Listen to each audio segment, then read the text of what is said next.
While I was there, Joe said he was expecting another visitor, a fellow big cat owner. We were standing out in the gravel parking lot near Joe's house when a white Hummer rolled up. A man stepped out wearing a black baseball cap over a black do-rag and a black plaid shirt. With him were his wife and 2 kids, one of whom was holding a baby white tiger. We went inside Joe's house. It was dark, and the beige carpet was stained with stale cat piss. His brown couch was scratched to shreds from all the cubs and wiener dogs Joe had raised there. The man put his white tiger down on the carpet. Then one of Joe's employees brought in a liger cub. She was big and fluffy, like a stuffed animal come to life. She waddled over to the tiger cub and sniffed him suspiciously. She's like, hey, this is cool. It's not a wiener dog. The man was clearly interested in buying a cub from Joe, but he was careful not to say that out loud, at least not around me. You gotta come back for this one. You gotta come back for this one. Oh, you are stubborn, aren't you? Yeah. You got some attitude, don't you? While the cats played on the floor, Joe and the man disappeared into the kitchen and discussed something in hushed tones. Later, when he was outside getting ready to leave, I introduced myself to the man in black.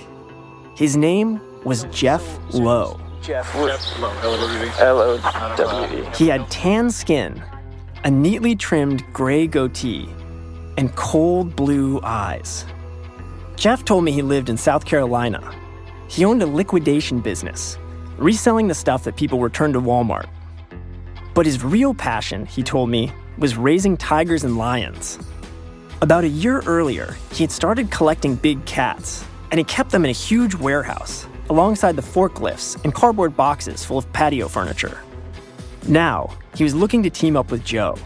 There was a property next to the zoo that he had his eye on. I said, I can buy the property for $100,000, 10 acres. We put a whole big breeding facility, beautiful place over there. Yeah. He said he planned to buy the land and build what he called a whole big breeding facility.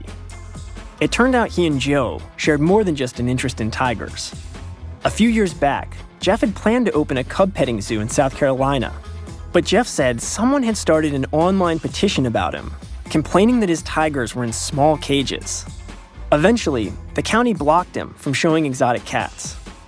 Guess who's behind it, he said. Carole Baskin. She's the devil incarnate. Jeff claimed he found her cell phone number and called her up. Listen, you bitch. I'm not Joe Shiloh. I don't go from paycheck to paycheck. I said, I will sue your ass. I will sue your ass. And I said, and if I lose, I'll do to you what you did to your husband. And if I lose, I will do to you what you did to your husband.